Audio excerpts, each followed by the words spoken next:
Hey, first cut. Golly.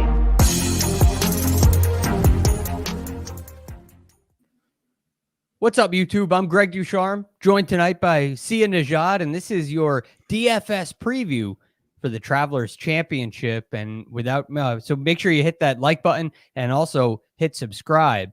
And without further ado, we'll get started.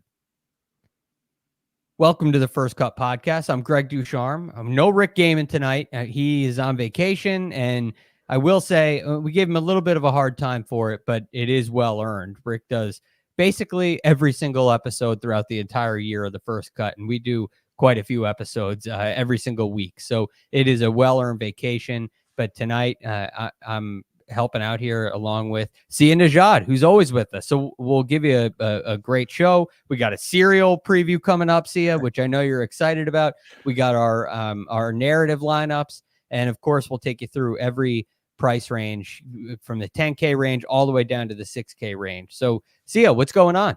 First of all, as it pertains to Rick's vacation, it seemed to me that you and Rick and Kyle and Jacob were all on vacation in Brookline. So I'm just kind of throwing that out there. I'm not saying his vacation is not deserved. I'm just saying I was kind of jealous. So I'm just trying to throw something at the wall here. Well, we definitely missed you there at the country club. It was awesome, first of all. And it was so good. It almost deserves a little bit of time at the top, but it was so good. It was so great to meet those guys in person. But I will say it was very far from a vacation. And unless you consider what we do every day, our day jobs could be considered a vacation. And if you said that, I wouldn't hold you to it. But a major championship like that being on venue with all the things we had going on, it makes for a long day. So, but good days, but they're long days. So I think he earned a vacation. Yeah, you're probably right. Okay, so Sia, first and foremost, Travelers Championship. It's at TPC River Highlands. It's a great venue. It's been there forever. One of my favorite venues on the PGA Tour because of the finish that it presents. But when you think of this golf course, what comes to your mind? Yeah, I mean, the first thought is, first of all, I think it's going to be great. It's going to be a great watching experience. It's going to be a great fan experience. So that's great. But just in terms of breaking the tournament down, there's a few things I'm looking at. And Greg, I kind of want to see where your head is at, because I've heard sort of a diversity of opinions as to what sort of metrics to look at. And I'll tell you, I am pretty overweight on approach here. And I know that's like a very easy metric to throw out there, but as it relates to off the tee and around the green and putter, I am way heavier on approach here. And I'm not quite as concerned with off the tee game. I think the around the green game and the putting in particular is definitely going to come in here. When I look at past champions, I look at a couple of guys just in the last 5 years who actually lost off the tee, but were great on approach and were great with the putter. And that's sort of where I'm diving in this week. So the course key stats we'll pull up on rickrungood.com. He has a model here, and I find this interesting. So Troy, whenever, there it is right there. So you look at the key stats here, and to me, it's pretty well balanced. You see, approach the green here is a 12.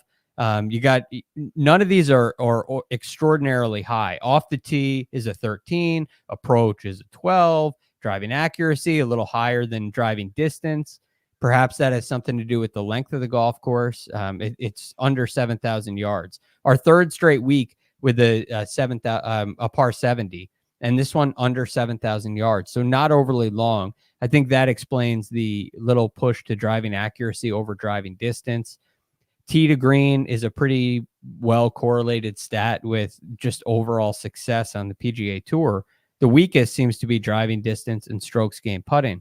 So to me, Sia, when I think about that, and in the research I've done, I think it's pretty well balanced. One of the reasons why this is such a great tournament, because just about anybody can win. But a few of the trends that I noticed coming in from the last 5 winners, they're not necessarily all great at one thing, but they're all very good at something. And I find it quite interesting to look through a couple of these winners. You look at Harris English. He was on pretty good form coming in, but he was top 30 in putting and birdie average. He was top 100 in everything across the board. He was in very good form. Dustin Johnson was top 25 off the tee and distance coming in. Ches Reavie was top 50 in accuracy, also top 50 in approach and greens and regulation. So a different style than DJ. Bubba Watson was top and off the tee, driving distance, greens and regulation. So more of a distance thing. Jordan Spieth was top 3 in approach, top 3 in greens and regulation, and birdie average. So when I look at all those winners, I don't necessarily see a major correlation to success. So I think you're pretty fair, and it's pretty safe to go with your approach, being overweight on approach. Yeah, and I think this might be a good tournament given sort of the even weights across the board to look at tee to green. I mean, I typically don't like to look at tee to green stats because they're all encompassing. I'd rather break it down a little bit further. But I mean, I might take a peek at it tournament to tournament anyway. But I think you can actually build that into your model somewhat safely this week, and particularly on shorter courses. I think if you're building a model, you probably want to look at tee to green at par 70s, under 7,000 yards, however your model is built. So I think that's a good place to start. And the other thing that sticks out to me, a recent form. It seems like guys that are playing well, that's another really good place to start. And not necessarily they came in top 10 at the US Open or anything like that, but over the last month or so, they've shown signs of really good form. And that's a key every week, just like approach seems to be. But I think that can be a really advantageous place to start. And when you look at this board, which we're going to get into in a minute here, we'll start with the top 10. You see us in the cheat sheet already there. When you look at this board, there are guys through every range that have shown signs of success going through. So I don't know about you, but I'm really excited about the lineup that we have this week. It's a really strong field, and it's and there's players in every range that have something that you can really go on here. Yeah, it is really truly a strong field, and it's surprising, really, to see some of these names at the top coming off of a major. So, yeah, this top range I think is really interesting because I think you can obviously, just like any top range, you can make an argument for anybody, and you can nitpick all you want and hair split all you want. But I think there's a couple guys that are standing out to me that I definitely want to play, who, by the way, are coming in with pretty good recent form and have a really good track record here as well. The first name that pops off the list to me is Patrick Cantlay. I first of all, I love that he's starting to get into good form as we're getting down like towards the FedEx Cup race, because I really think that might have been Cantlay's goal the whole time. I mean, I think he's always just sort of lurking in the beginning, in the middle of the season, and then he just kind of turns it on towards the end. And for the record, if he wins this tournament, I believe he moves up to 3rd in the FedEx Cup standings, in the FedEx Cup race. So he is a guy that's, I think, really going to start, surprising people, in the sense that I think a lot of people kind of shrug their shoulders at Patrick Cantlay. But when you look at his history here in particular, he's got top 15s over his last 4. But what I love about it is how he's done it in those last 4 tournaments where he's been top 15. I'm talking here at the Travelers. He's gained everywhere. He's gained off the tee. He's gained around the green. He's gained with the putter 2 out of 4 times. But when it comes to around the green, off the tee, and approach, he's gained every single time. He is very even across the board when he plays here. And because he's also coming into good form, I think he's a smart play here. A lot of those things that you mentioned, Sia, they match up with his success rate. So, and as you're watching on the screen here, I use Rick Rungood all the time, every week in my preparation, but I am not as quick as he is navigating. So I'll apologize for that right up front. But this is exactly what you want to see right here, what you were just talking about, and everything is extremely good. Yeah. And then when you look at what he's done recently, it matches up kind of the same. A 14th at the US Open. For Patrick Cantlay, that's a great sign. He tends to really struggle in major championships. In fact, I was doing a little research yesterday for the purposes of Will Zalatoris putting in majors. And so I looked at every player in the top 10 and their last 6 majors. That excludes the Open Championship because there's no strokes gain data. Patrick Cantlay was the only player in the top 10 who has lost strokes on average putting on the greens. And what he did this in the most recent major is gain 5 strokes on the greens. So that's a sign that his putting is really strong right now, and I think he's a valuable play. But is there anybody else in this range that maybe you would say no to? Because I think everybody in this range looks really strong. And when I was making my list, I have 2 guys that I really like, but I ultimately wrote down anyone. It's hard to find a flaw with any of these guys. It's hard to find a flaw. There's a couple other guys I'm considering. Xander Schauffele is one of them. I like his track record here. I like his recent form. He seems like he's been a relative disappointment, but the finishing positions are pretty great with him as of late. Sam Burns is probably the guy I'm not going to play. It's not necessarily because I hate Sam Burns in terms of like how he's going to do in this tournament. I just don't think I'm going to get there. I'll probably in this range play a lot of Patrick Cantlay, a little bit of Xander, and a little bit of Rory. I don't think I'm paying up for Scotty Scheffler. I mean, it sounds funny even saying this. He didn't rate out great in my model, which is silly, right? Like that means my model's probably broken. But the point is I'm trying to find reasons to not play guys. And I know Scotty Scheffler can absolutely take this tournament. I'm not betting against him in the sports betting market. Like I'm not looking to target him in matchups or anything like that. But I just don't think I'm getting up to that price tag. So I can safely say it'll be Patrick Cantlay and I'll be peppering in Rory and Xander. Justin Thomas is the curious one to me because he seems like he would be great here. But I can't really, and again, I'm trying to split hairs here, right? I can't really get past how he's done here in the past. And I don't know if it's because he's prepping for bigger things and he's just sort of overlooked this tournament, but you know, he's probably going to be relatively popular. And I don't think I want to pay the ownership price tag for a guy who just hasn't finished well here. Right. The best finish for Justin Thomas here was a tied third, but that was way back in 2016. And other than that, it's a tied 30th. He's missed the cut 3 times, as you can see there. And then you mentioned Scotty Scheffler finding a reason not to play him. Well, he's got a missed cut and a tied 47th here. Right. So that's another interesting factor. Rory McIlroy, his results here are much better. Tied 17th is his worst finish. So I think that's a really fair place to start when you're dealing with players who are in as good a form as all of these guys are. Yeah, and just go ahead. I was going to say about Rory, 5th, 1st, 18th, 8th, 5th over his last 5. I mean, he has been really good. And I still think he's carrying in a good way. I still think he's carrying the pressure of the PGA Tour on his back. I don't really think that's a detriment to his game. I actually think it's a net positive for him. And we thought of that about Rory last week when it was the US Open. I don't see any reason, just because this is not a major, that he's not locked in just like he has been over the last couple of weeks. Yeah, it's a good point. You wonder, is there an emotional tide from the major championships? And with the Travelers always coming off of a major championship, you've seen that every single year. So some of these big names that are factors in major championships all the time, the very next week, what do they bring to the table? So I think that speaks highly to Rory's record here. I think it speaks highly to Patrick Cantlay's record here, which you alluded to earlier. And Xander Schauffele's record here is not as, he hasn't played here as often, but he's got some nice finishes here. So seems like all those guys are ready to handle it. So, all right. So to conclude the 10K range, you're talking a Patrick Cantlay, who you really like, and you really like a Xander and a Rory. Those 3 guys seem to be your favorite. Yeah, those are my favorite. I mean, really no bone to pick with the other guys, but in terms of actually ranking these guys, it's the 3 you mentioned. Okay, I like it. I think that's a fair place to go. So now the next stop is let me get back over here to the cheat sheet, and the next stop is the 9K range. Now this is where the top end of the board you can see is very strong, but when you get down here to the 9K range, I think you're going to find another very strong range. I know you like to start lineups in the 9K range. Sia, is this another week for that?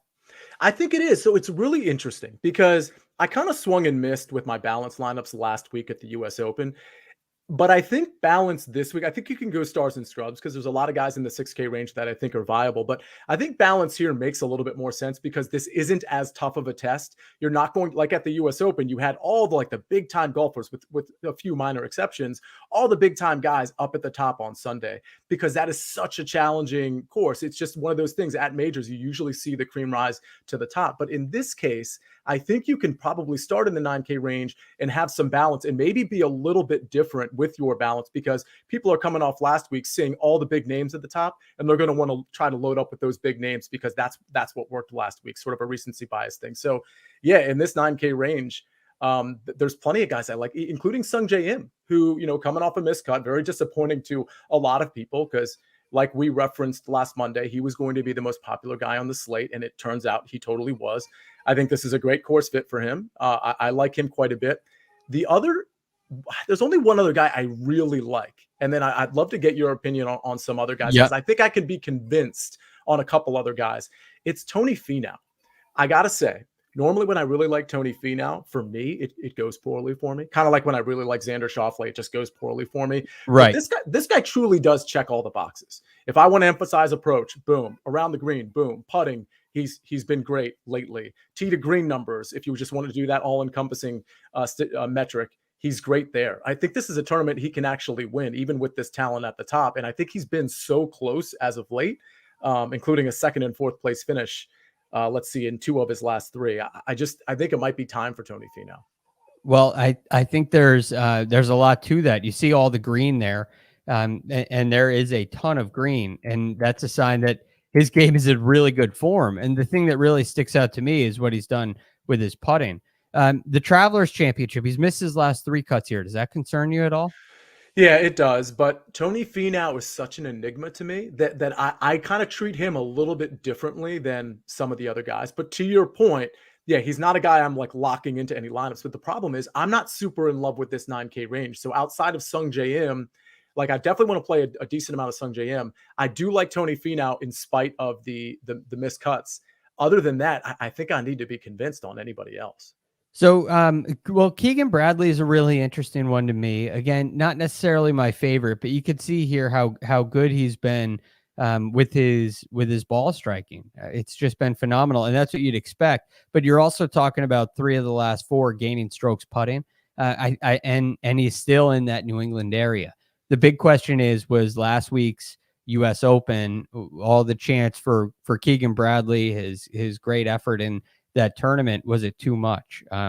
Was it too much to handle? But I look back to 2019, you see Keegan Bradley with a tied second there. He was tied 8th in 2017.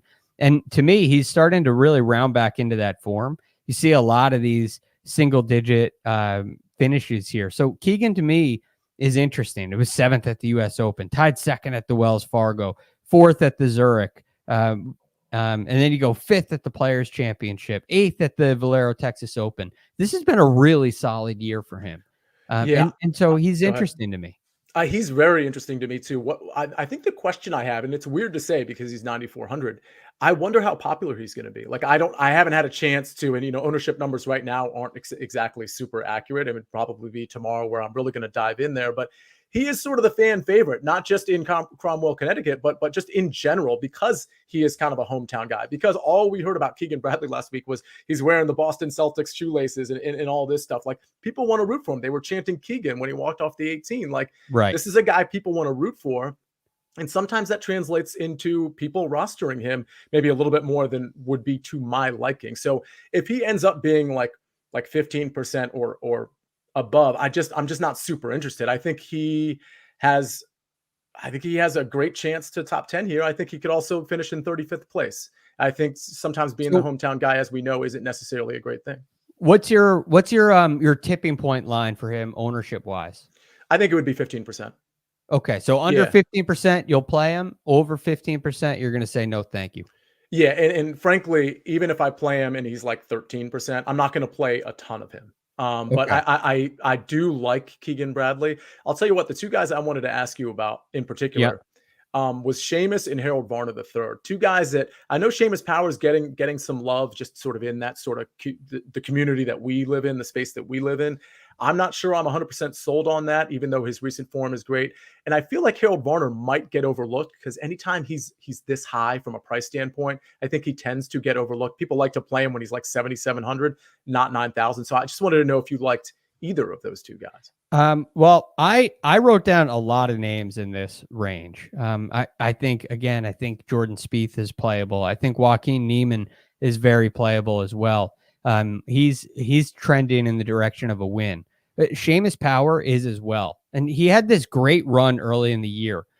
Well, and then all of a sudden, right around here at the start of the year, it was just top 15 after top 15. This tied 9th at the AT&T Pebble Beach Pro-Am. He had a lead in that event, a 36-hole lead, I believe by 5, and he ended up with a tied 9th finish. So it was not a good weekend for him. And then right after that, you see 3 missed cuts in a row. And then you see a little bit of inconsistent play, but of late, he seems to be getting back to what made Seamus Power play so well early in the year. And I think he's kind of gotten that out of his system, that little rut. And now all of a sudden he's in great form, a great US Open, a great PGA championship, both majors. And this is a guy who typically in the past has done really well in birdie fests. So I think this is, I do think this is a good venue. And I'm particularly encouraged by what he's done on the greens.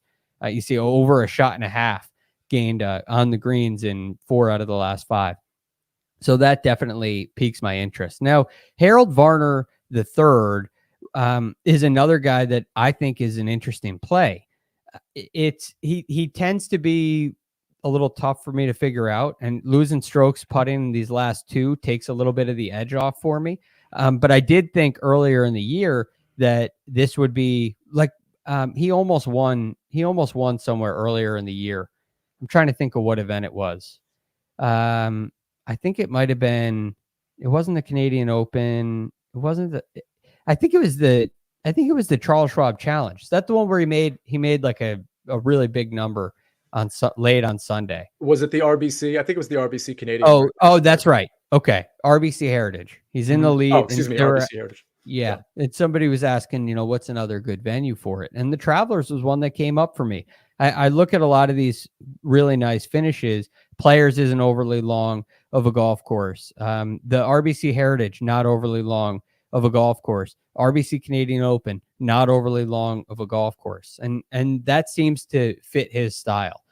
Again, not my favorite play, but I do think this one could fit his game. So look, there's a lot of really nice plays in this range. And I think you could start your lineup in this range, although there isn't really that guy that you feel like is your A player, which may make people stay away from that. Now, in the 8K range, you may have a couple of guys that you feel confident being an A player. I can't wait to get to that range, but I want to talk to you about Joaquin Niemann because he really has my interest. You look at this stretch off the tee. And this is what I was talking about earlier, where you don't necessarily have to excel in one thing, but it's helpful. And it seems to be a trend for past winners here when you excel in something. And he's definitely excelling off the tee. His putting performance, with the exception of last week, has been phenomenal over the last month. His around the green game has been great over the last month. His iron play really has been quite good as well. So Joaquin Niemann, to me, is a guy I wouldn't be surprised if he won an event coming up here soon. He has a tied 5th finish here in 2019, which really piques my interest. He's putted well here in the past. And I think this is a really good spot for Joaquin Niemann too. Yeah, I don't disagree with that at all. I think Joaquin Niemann and guys like maybe Tony Finau, Keegan Bradley, I suspect they are going to be the 3 most popular in the 9K range. But I offer that with the following caveat. I don't think anybody's going to be super high owned here. I think it's going to be pretty flat across the 9K range. I mean, at least at the top, in terms of like the top 4 or 5 guys that are rostered in the 9K range, I don't think anybody's going to spike out of control. So I think really all of these guys are playable if you really want them in your lineup. Yeah, you always talk about lineup construction here, and it seems to me, well, like I said, we're going to get to the 8K range in just a minute here, but it seems hard to me to get a top end guy, a 10K guy, and a 9K guy in the same lineup. There's some risky plays down in the 6K. There's some options, but it feels like you can go with kind of a 10K that you can get into the 8K and spend a little bit of time in the 7K, and you don't have to get too risky here. Or you can go with a really heavy 8K. Maybe you jump up into the 9K a little bit in the 7K. It seems like the 9s get pinched in a way.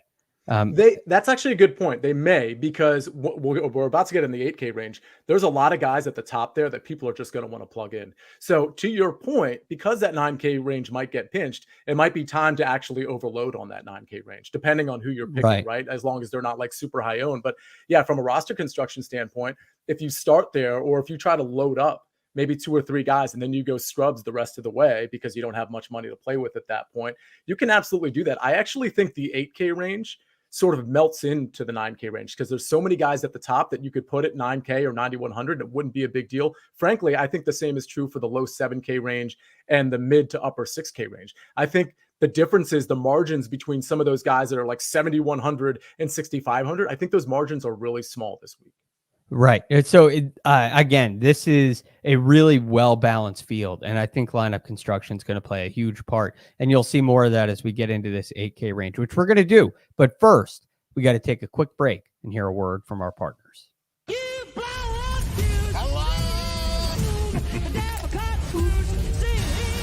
Praise Jesus.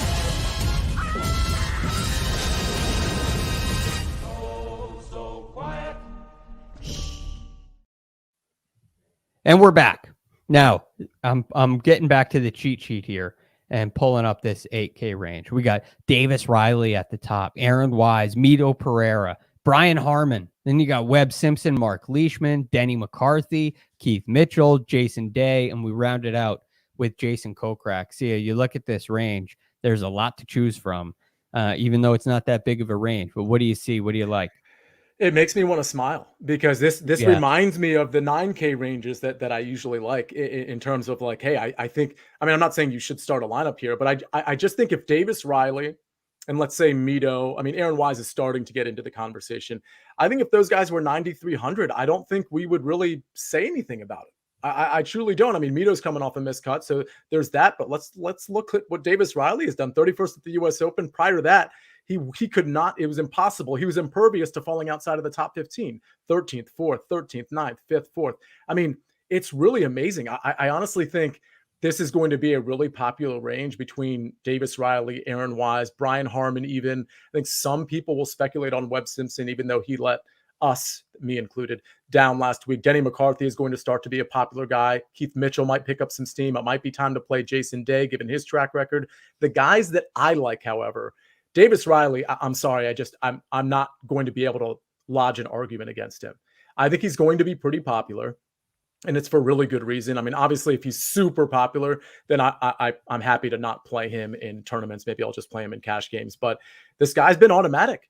I mean, name the metric, whatever it is, he's been automatic. It's not just finishing positions. It's not like he's just doing it with one thing or the other. He's doing it across the board. I mean, he is really he should be at the top of most models as we look at here on rickrungood.com. I mean, this is incredible. Right. I mean, look at this. You're talking about 5 events in a row, gaining over 3 strokes approaching the green. He's lost a little bit lately off the tee, but minor, very minor. So ultimately, he's gaining significant strokes ball striking. He's gaining strokes putting. Short game let him down a little bit at the majors, and that's a high level. We don't have that kind of level of expectation here at the Travelers. So, you can maybe his game isn't ready for a major championship short game wise at the elite level, but I think it is here at TPC River Highlands.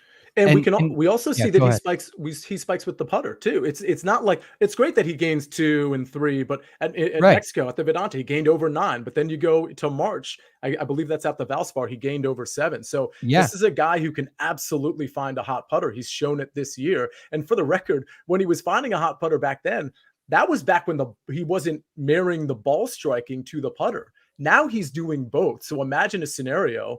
I mean, this guy is just, I think he's ripe to win. I don't know if it's going to be this week or not, but this is an extremely talented golfer at this point. Yeah, I completely agree. I think he's ready to win. And this could be the venue for Davis Riley's very first win. It would make a ton of sense to me. He seems to check every box. You see great recent form. He excels in the area of approaching the green, which makes everybody feel comfortable. He can also excel in every area. And he's the reason why this range is so interesting. And I think you could actually I think you could make a lineup with 5 players in the 8K range. Yeah. I mean, is that insane? Are you going to get, you mentioned that this range would be really popular, but I wrote down 7 guys in this small range that I really like, and that I could find a reason to play them. If I played 5 guys in the 8K range and then dip down into the middle to upper 7s for my 6th player, am I going to price myself out, or is that a way to become unique? I think you're okay. I think I honestly, I'll probably do a lineup like that just to see how it works out. Because again, this isn't the US Open. Like, I was pretty balanced last week and it didn't inure to my benefit because I needed to have some superstars in my lineups, and I just didn't. This week is different. It's a different course. It's a different setup. Yeah, guys near the top usually win these tournaments here at the Travelers, but it's not guys at the very top necessarily. There's guys at 40 to 1 and 50 to 1 that are absolutely live here, and these are the exact guys we're talking about, like with your Davis Rileys and your perhaps your Mito Pereiras and Webb Simpson's got a little bit longer odds depending on where you look, but again, Mark Leishman, like all these guys, Aaron Wise was contending on Saturday for an outright. So I think all of these guys are in play, and I don't mind doing an 8K lineup and just peppering in your last spot with a 7K guy. So just to give you an idea of where the recent winners here have priced, Harris English was 8,200. Ches Reavie was 8,400. Bubba Watson in 2018 was 8,800. So you've had 3 of the last 5 winners come from the 8K range. And then you start to look at some of these other names. Aaron Wise, like you said, has been on a absolute roll. Is there any concern? The only concern that I have with Aaron Wise is that my luck has gone too far with him. I've been playing him week in and week out, and it's been great. But are we due for a letdown at some point? Yeah, that's always the question with the relatively younger golfers that are just now finally emerging. I think in Aaron Wise's case, it's not as big of a worry for me. I know earlier in the year, because we talked about Seamus Power earlier in the year when Seamus Power was rattling off like a few top 10s in a row, I had that same fear. And I thought at that time that Power had sort of graduated to this level where he was impervious to, terrible, miscut after miscut or anything like that. And he sort of went into that slump. I think with Aaron Wise, though, I think he's sort of found it. And the reason I say that is because historically, he's always been a good ball striker. We don't really need to worry about that. It's the putter that's always been the problem for him. And we see for a couple months now, he seems to have done something different and has a sort of a confidence in his putter that he never had before. Yeah, you're talking about in the recent, ever since the RBC Heritage at the end of April, he has gained, again, it's not just that he's gained strokes. You're talking about in almost every single one of these events over 4 strokes. This is over a stroke a round. Now he lost some at the Byron Nelson, and he only gained 2.7 at the RBC Heritage, but it's significant strokes. He's I'm sorry, that's I'm looking at short game there, but still right here, 4.65 putting, 4.89 putting. He's over 2 there. This is really strong stuff for a guy that's supposedly a member of Team No Putt. Right. And that's a big part of the reason why I'm okay with, again, an Aaron Wise. He's more of a blue chip player, but he's not priced like it. And Greg, it goes to the argument of, what if, I know it's too early for Aaron Wise, but what if he was 9,300? Would we be like, oh my gosh, that's such a crazy misprice? Like Harold Varner is in the 9K range and Aaron Wise is not.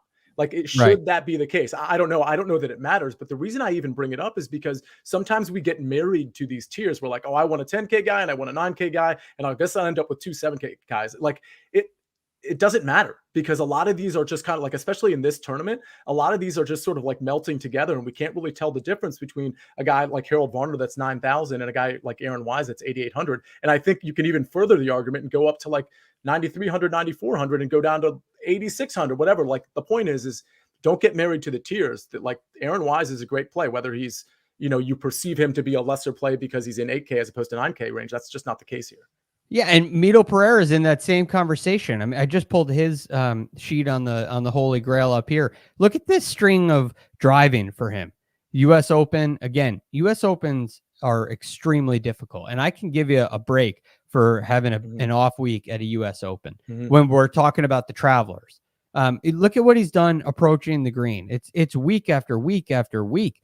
Since the RBC Heritage, he's gained strokes approaching the green. Every event before the U.S. Open, from the Honda Classic all the way up to the U.S. Open, he gained strokes off the tee. This is around the green. Every event since the Valero Texas Open before the U.S. Open, he's gained strokes around the green. This guy is ready to win too. Yeah, I agree. The putter has been a little erratic, but again, the upside is there for Mito Pereira. So he's another guy that's in the 8K range that you could put, like to your point, in at 9,200, and everybody would be like, yeah, that totally makes sense. So as we look down the rest of this board here, there are some other names that I think are really, I've heard Brian Harman getting a lot of attention. Denny McCarthy has garnered a lot of attention. I'm partial to a Mark Leishman. Is there anybody else that really stands out to you in this range? Yeah, I'm going to take another bite at the Webb Simpson apple here. I had him last You are. week. He was an important player in my sort of my lineups in my player pool. I had a lot of them and it didn't work out, but I do think this might be a little bit of a better setup. He has been pretty good on approach. Like he's sort of got that part of his game back. He lost off the tee and with the putter last week. He hasn't been great with the putter, but I've seen some improvement from him when it comes to that. So he's a guy that I actually think has some upside on this course in particular. And I don't think he's going to get a ton of ownership. And so that's why for me, he's the play. I'd probably take him over Brian Harman. I think I wonder how that ownership's going to shake out, but I would imagine Harman will be a little bit more sort of rostered than Webb Simpson.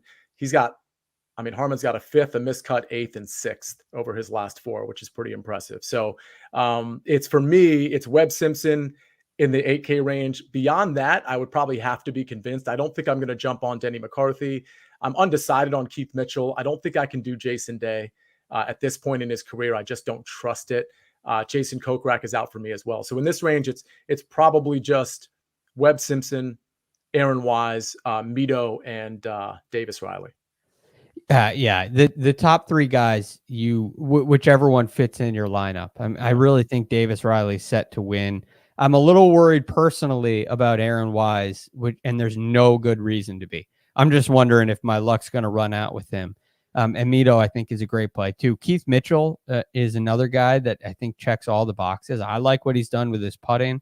I like what he's done with his approach play this year. And he's been able to string together some really good iron play back to back to back. So, and he's an elite driver of the golf ball. So he has the elite skill set. He's been putting really well. He's been playing really well. He didn't play the US Open, which could be a little sneaky advantage for him. And I think he could turn his tide. If you see what he's done recently here, it's been terrible. Yeah, absolutely terrible. But I think he's a different player this year than he has been in the past. And maybe this is an opportunity for him to turn the tide. Yeah, I would agree with that. I mean, I don't know that I'm going to get to Keith Mitchell, but I can't deny his upside. So I totally get it there. And he's coming in with pretty good form, at least from a finishing position standpoint. We see that with the T7 at the RBC and played really well, top 20 at the Memorial, 34th at the PGA Championship. I mean, he certainly makes sense. I'm curious, are you biting at Denny McCarthy or no? Yeah, I'm very curious on Denny McCarthy. He's actually coming on a New Breed of Golf tomorrow on Sirius XM. So wow. I'm going to have a chance to talk with him there. And I think I've heard some things he said after the US Open that really have me inspired. But I like these last two finishes, even though they're difficult golf courses. Obviously, he has that elite skill set. You look at what he's done here with the putter. It's been every event since the American Express, he's gained strokes on the green. That's just an unbelievable stretch. He gained over 6 shots, nearly 7 shots at the US Open on the greens. He gained over 5 shots at the PGA Championship, over 6 shots at the Wells Fargo. That's really good stuff. And it seems like recently he's starting to find something with his ball striking. That gives me a ton of confidence in him. Yeah, I like Denny. I haven't decided if I'm playing him this week or not. Denny went to University of Virginia. He's actually from my neck of the woods. He went to Georgetown Prep High School. I went to Langley. He'll probably know that. Ask him about Langley High School when you talk to him. But Langley High, all right. Denny McCarthy's emerging. There's no question about it. Yeah, and so I think there's definitely something there, and I don't mind getting on the hot train. I'm very curious to see what happens with his ownership. All right, let's get down to the 7K range here, Sia, because this is a big range. We have a lot of players. Won't read them all, but you got Brendan Todd, Christian Bezuidenhout, Brendan Steele, Joel Damon up on the top. Harris English, our defending champion, is in here. You got Patrick Rogers, who was on the lead at the U.S. Open. You have a Ches Reavie, who won a couple years ago here. Kevin Streelman, who has a really nice record here, all the way down to your Ricky Fowlers, Stuart Sink, and Alex Smalley. When you look at this range, how are you dissecting it? A few guys jump out to me. I'll start at the top with Brendan Todd. I think his form here has been good. His recent form has been good. He's certainly a good course fit. 30th and 11th at his last 2 times at the Travelers. 13th and 3rd over his last 2 tournaments, which again, we're talking about Brandon Todd here, not like Xander Schauffele. Like these are very Right. good finishes for Brandon Todd. He was 8th tee to green last year here. He lost 2 with the putter that led to a tied 30th. He gained with the putter, which he often does. That T30 becomes a T10 pretty quick. So I like Brendan Todd. Another Brendan that I like is Brendan Steele. He was a miscut last year here, which isn't great, but he was actually 7th tee to green. He just lost 6 with the putter. It was just a really bad putting exhibition for Brendan Steele there. I do like him. I don't think he's going to be super popular. For the record, the 3 prior years, he lost 6 with the putter last year, but the 3 years before that, he actually gained with the putter each time. So, it's not like he's a bad putter here. Yeah, and it looks like it's turning a little bit here, right? You got he's gained a little bit at the Memorial, lost minor at the PGA. Valero, he gained a little bit. That's all you need from him. So this is a good sign. It's good. I mean, obviously the putting as of late hasn't been good, but when you look at the trend just over the last 4 tournaments, and that his last 4 tries here, 3 of them he actually gained with the putter. I think there's a bit of confidence that he can do okay there. Siwoo Kim is interesting to me. He's a Pete Dye guy that might be good here. He's been good on approach, rates out really well tee to green, but his history here is kind of erratic. Cam Davis, another guy I like at 7,500.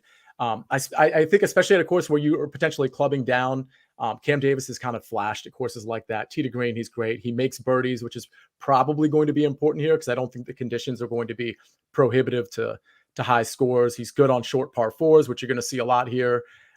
Missed cut in 2020 isn't great. He wasn't great in 2019 either, but this might be a different Cam Davis. The only other guys I'll mention, Sepp Straka and Stuart Sink.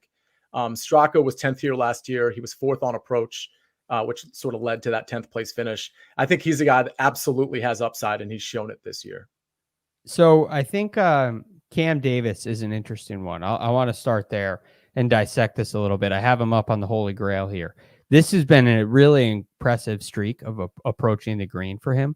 And you mentioned some of these short par 4 courses. You have a tied 3rd at the RBC Heritage. At the time, that surprised me. You get back to the Charles Schwab Challenge, another short par 4 course. You have a tied 7th there. And that seems to be a little bit of a trend that I think was kind of different. The Rocket Mortgage seemed like a classic Cam Davis course because you can air it out off the tee, and he's long. But what we've seen so far this year is those pop weeks coming on the shorter courses, the narrower courses. And this model with this really great putting success, which is 5 straight gaining strokes putting, and this is even too many to count, but every event since the Arnold Palmer Invitational, gaining approach the green, I think he becomes a really interesting play. But I'm surprised by one other name that you didn't mention. You went to Siwoo Kim, but you passed over. Yeah, TPC I know what you did. Yes, I know. So believe it or not, I actually have him down here. I didn't want to mention too many guys. The cautionary tale. You're right. TPC Lee he's a different guy this year than I think he's ever been. I only say that because his history here isn't great. But he's gained ball striking 6 tournaments in a row. He's good around the green. Yeah, he's in a slight putting slump, but I'm not really. That's a minor sort of blip on his radar. I agree. Are you playing TPC Lee? I think so. I mean, I look back all the way through his career, and I see very spotty ball striking. It's very spotty. There are some moments where it's great, especially if it's the AT&T Byron Nelson. But all of a sudden, when you get up to this really recent area, since the Wells Fargo, which it includes the Byron Nelson, but every event he's had a really good driving week or a really good iron play week, and it leads to that 6 in a row where he's gained ball striking. He's, to me, is a more of a short game putter guy, but I think that's changing. So I mean, he is, and it's not just because it's a TPC course, but he's very attractive to me. He has a tied 13th here in 2019, and I think even at the U.S. Open, he looked like a really confident player to me, even though it was a tied 37th. So I like what I see from him. Yeah, and to your point, I think we can sort of throw away the track record at the Travelers when we see what you just showed us on YouTube on rickrungood.com when it comes to his ball striking. Like back then, he wasn't hitting it well, period. He just wasn't. Right. And now we see it's not a short trend. I mean, that's what 6-7 tournaments in a row where you showed us the approach game and the ball striking overall has been really, really good.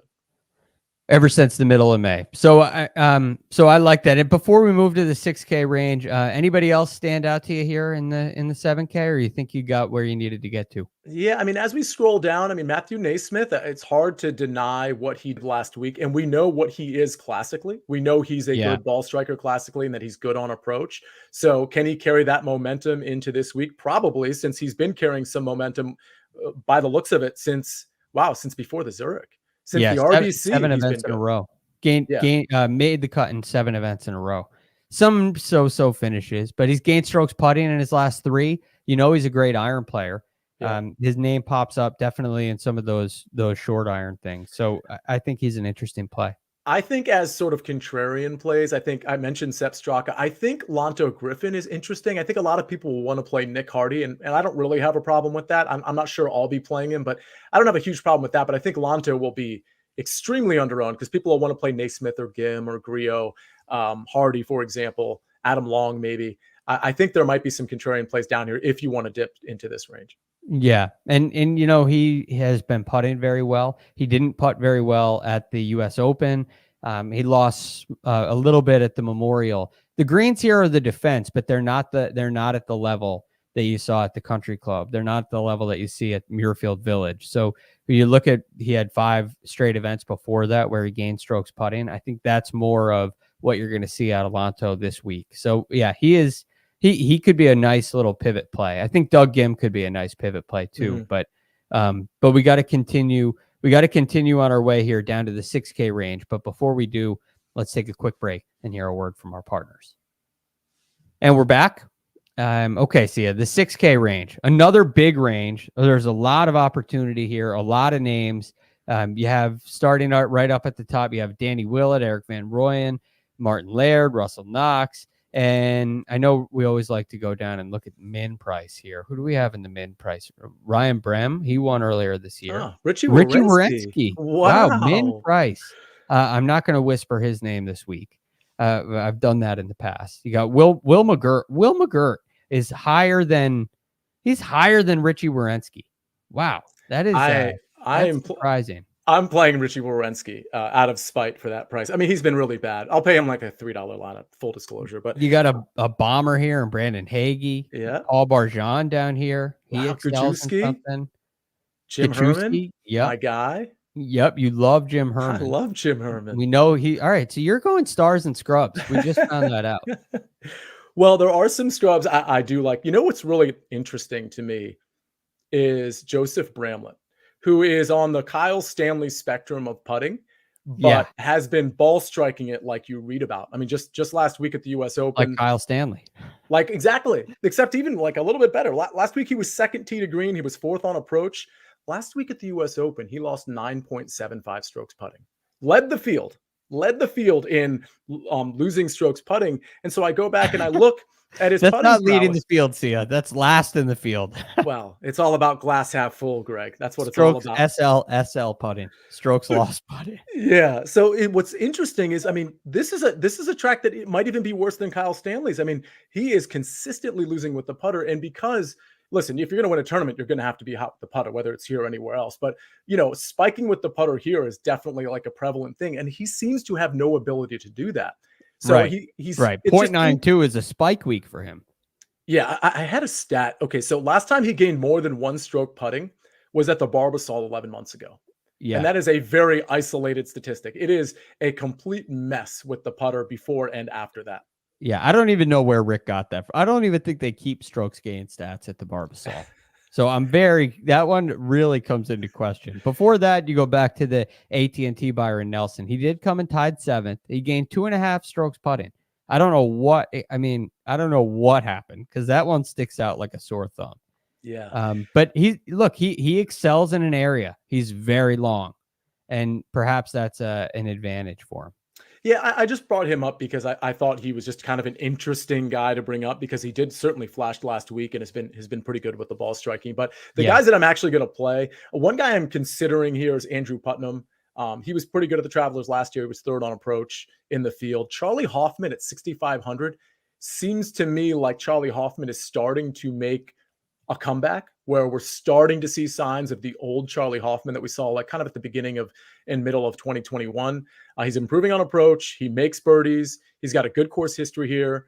Last year he had a pretty good finish, I believe, but he did it all with the putter. But the point is, he's coming off a 35th at the RBC. I think he's in good enough form at 6,500 to speculate on, because I think he might be in a position 2 months from now where he's back in the 7K range. Doc Redman is another guy that I think is interesting from a good course fit standpoint. We know he can really be solid on approach when the game is there. Hank Lebioda, Hammer and Hank. Listen, don't call it a comeback, but Hank Lebioda is starting to play golf. Okay, he's on his way back. What's he priced at? He's 6,500. Oh, here he is, right here. That 6,500 range is rich. All right, you got a couple of back, 2 out of 3 approaching the green.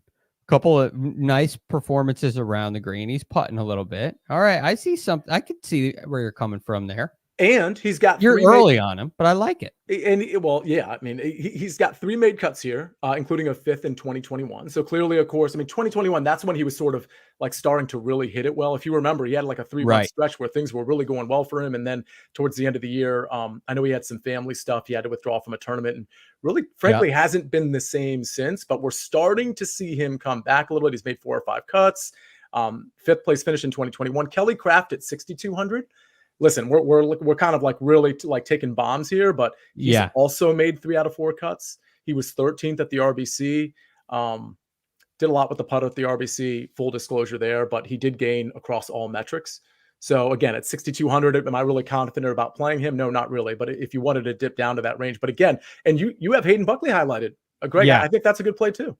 Yeah, Hayden Buckley, again, it was a really great performance last week at the US Open, but you go past that, he's been doing great off the tee.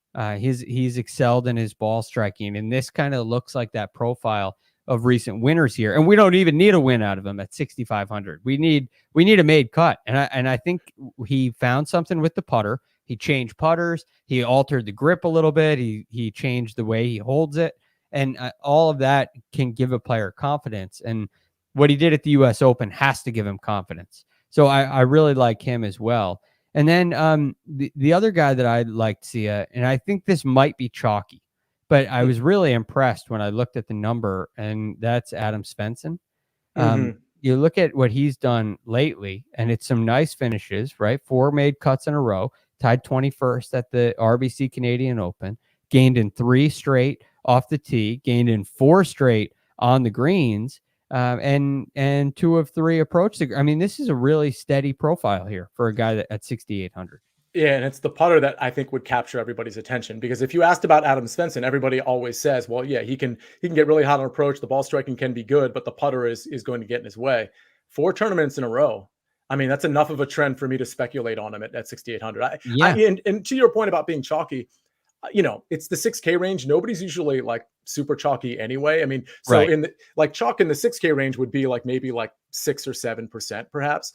And if that's the case and you really like him, just go ahead and play him, obviously. But I don't think he's going to get, obviously I don't think you do either. I don't think he's going to get super high ownership, because frankly, there's guys you can play in the 6K range. Like Austin Smotherman's another guy, Chad Ramey, Zach Johnson has a good history here and is a good course fit. Lucas Glover, again, it's going to be flat across the board. I think this is a tournament where, you want to be different somewhere, some way, maybe roster construction, maybe throwing in some really low owned guys, but I don't think there's going to be a ton of quote chalky lineups this week.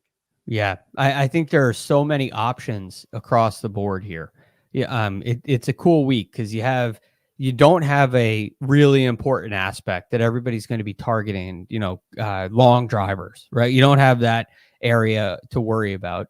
I think course history is a little bit hit or miss. It's kind of a soft sell. It can be important, but not necessarily a determining factor. And that leaves people with a ton of options.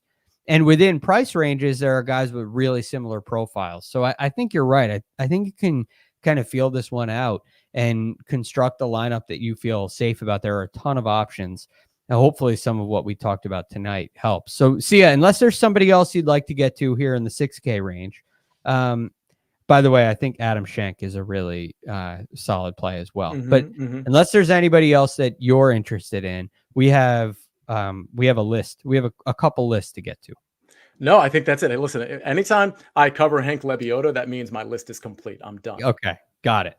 So now we have to get to something we've been talking about all day, and that is the top 5 cereals. We had some big news today come out for the PGA Tour. The unfortunate news is that Brooks Koepka has decided to go to LIV.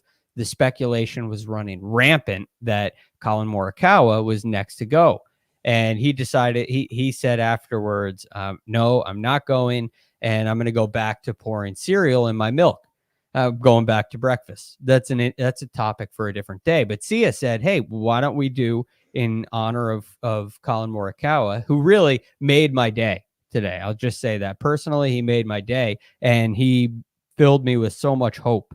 It really was top 5 cereal list. So Sia, what's on your list? Where do you start here? Because I definitely have some takes, and I have my ideas here. I'm glad you asked where do I start, because here's how I did it. Okay. I mean, I think this is an important list. This is the type of list that I think, can create some controversy. People are really beholden to their cereals, among other things. But so here's how I broke it up, Greg.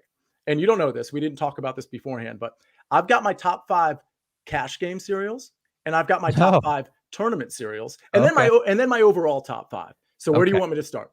Let's start with your overall top 5, and then we can break it down from there. Overall top 5, Lucky Charms. Of course. Number 1? Well, I don't have them ranked. Oh, you know what? I probably should have them ranked. Lucky Charms is number 1 though, as it turns out, but I didn't actually rank them. But I'll go by ranking here. Lucky Charms. They're after me, Lucky Charms. Very nice. What do you think? Honey Bunches of Oats. Okay. Cocoa Puffs. Really? Yes. And here's a surprise, even a bigger surprise than Cocoa Puffs. Golden Grams. Wow. I didn't see that one coming. I know. Golden Grams are delicious. They're very underrated, very sneaky in your GPPs. Raisin Bran closes it out. That's my top 5. Wow. Okay. So Golden Grams to me are very good, but every once in a while. They're not an everyday cereal. They might be a popper. Like somebody had, you're at somebody's house and you're having cereal, which is a strange thing at our age, but they have Golden Grams. You try a bowl. It's great, but you're not going to go buy, for me anyway, I'm not going to go buy a box of Golden Grams because it's going to get old eventually. But you had a couple that made my list. Honey Bunches of Oats is my number 1. It's my go-to cereal. I think you can eat it every day. My personal favorite is the maple brown sugar kind. My wife really likes the almond kind. I can go either way, but I like the maple brown sugar personally the best. It's got a nice crunch to it. It's fantastic. It checks every box to me. Now, that's a good one. That is a good one. And then, of course, that's on my list as well. That is an excellent one. Now, next on my list is Life cereal. It's another one I could eat every single day. It is, you don't feel like it's bad for you. It's got enough sugar in it. It's sweet. It's great with blueberries, strawberries. You want to throw a little banana on there. Fantastic. I like the vanilla the best, although cinnamon Life cereal is really close. So I love Life cereal. I know you rolled your eyes at me. Yeah. Third, it's over. That's on my overrated list. That's a whole. It's on your overrated Life. Yeah. Overrated? Wow. Overrated. I didn't think it was that highly rated to begin with. It is for me. Next, this is definitely on your overrated list. Honey Nut Cheerios. Now, this Honey Nut Cheerios to me is a secondary cereal. So I'm a cereal mixer. I like my go-to breakfast for when I have cereal, which I only have cereal on the weekends. I don't do it before work. I like to eat a light breakfast on weekdays. Of course. So I go Honey Bunches of Oats and Honey Nut Cheerios mixed together.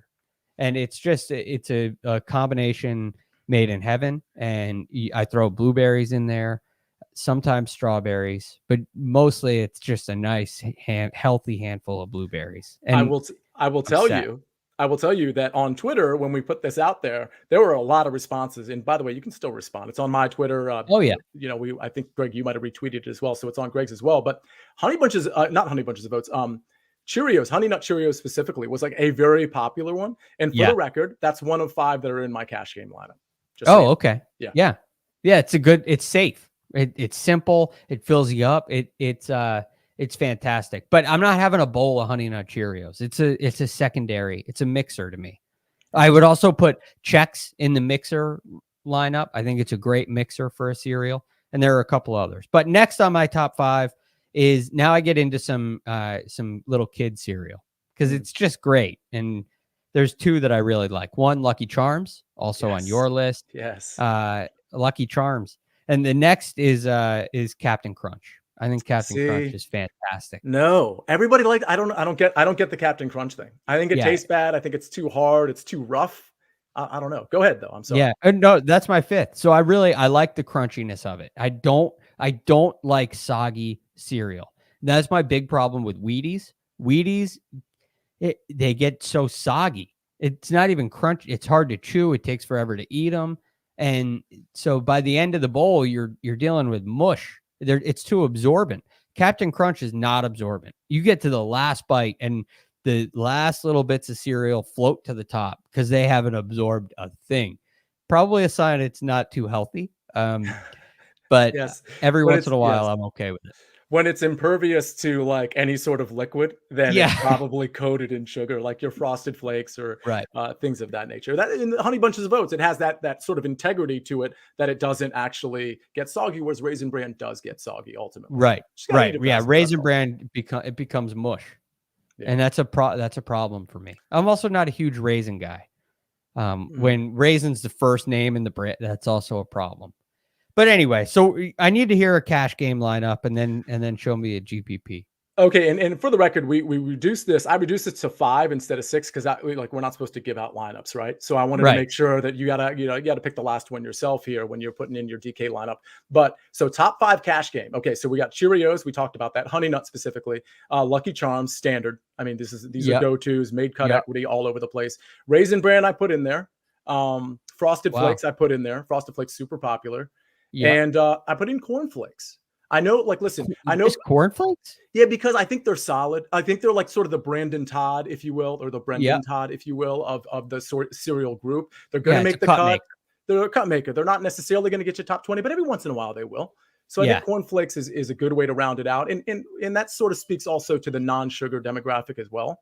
We don't want to just have sugar cereals in there. So those are my 5 cash. You want to hear the 5 tournament lineups or 5? Yes, but cereals? I have a take on cornflakes. Oh, go. So cornflakes to me is one of those cereals, and I have no problem with these, but there are 3 that really stand out to me. One is cornflakes.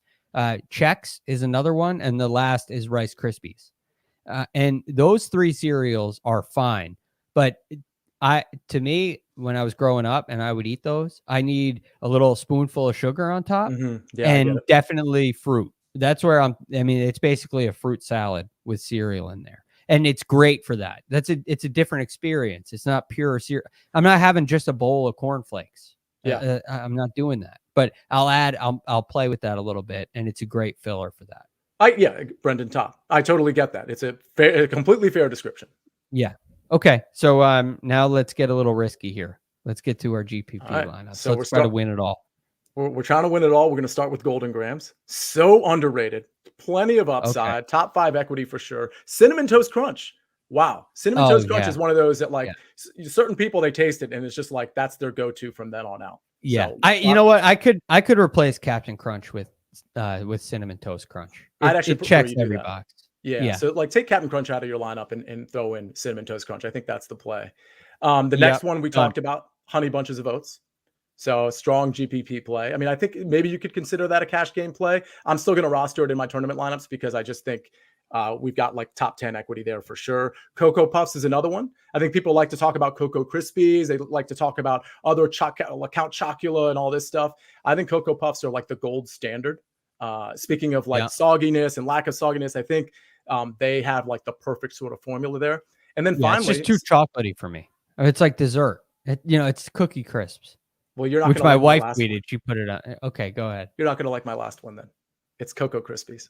Thoughts? Cocoa Puffs and Cocoa Krispies? I shouldn't have had them back to back, but yes, they both belong in the tournament lineup. Oh, wow. It's unexpected. It's different roster construction, right? People are not expecting you to roster 2 chocolates in your GPP lineup. Yeah, that's crazy. So hey, I guess the fact that it's crazy is why it could work, but it's major miscut equity because both of those are a miscut for me. I'm just not a big chocolate guy. I mean, could you go to like a Reese's Puff? That's a little closer to me. I can see we're trending in a couple areas that I like with the Reese's Puffs. Cocoa Puffs, not so much for me. But anyway, really fun, really good idea, and I think it's a fascinating conversation. So make sure you get us at us on Twitter at First Cut Pod, at Sia Nejad, and at me at The Real GFD. Get at us there. Love the cereal takes. Do we have narrative lineups? Yeah, we have a few. Let's run through them real quick. Yeah, we have I think we have like 6. So Ed, big supporter of the show. He says, we all like to travel. When I go to quote Austin, I only stay at Wyndham Clark. Let's all take a Jason day trip to Russell Fort Knox. An Adam Long weekend in Jonathan Vegas is always worth the trip. Actually, that last part isn't necessarily true. Long weekends in Vegas are usually frowned upon. Usually want to leave like a day earlier than you anticipate. But great job, Ed, at Gale Force. Yeah, that's a good one. I saw that on Twitter. I love it. Okay, so I'll get to the king in a second. Let's go to Nicholas Cloutier. I believe that's how you pronounce it. Travelers, travel, transportation, including alternates. Sam Ride. So we're talking about traveling. Okay. Martin Train. Okay. Jim Canoes. Okay. Boat Hostler. Okay.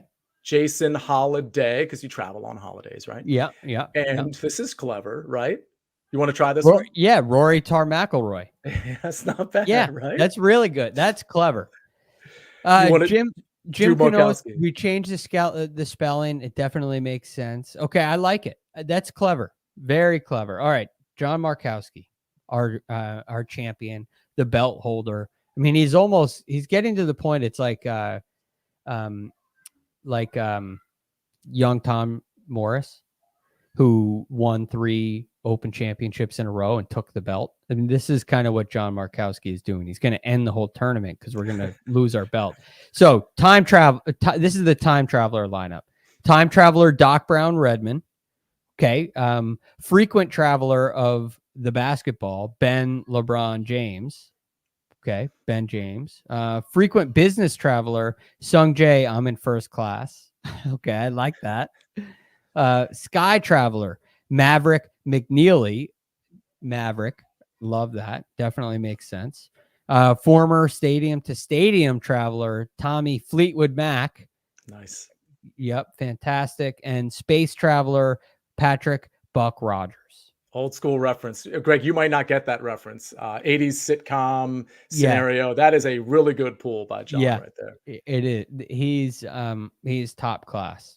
Absolutely. I think we have 3 more, Greg. Okay, here we go. I'll do mine, and mine's a little outdated because Eric Van Rooyen pulled out of the tournament. Early travelers to Cromwell. In other words, guys who missed the cut last week at the U.S. Open, so they got to Cromwell early. Tony Finau, Sung Jae Im, Mito Pereira, Webb Simpson, Patton Kazire, Eric Van Rooyen. Now, you could take Eric Van Rooyen out and put in Lanto Griffin, who also missed the cut. However, you'll be over. So you'll have to come down off of Tony Finau to another guy. I can't remember right now, but there's another guy that missed the cut that's in the 8K range that you can fit on to there. Okay.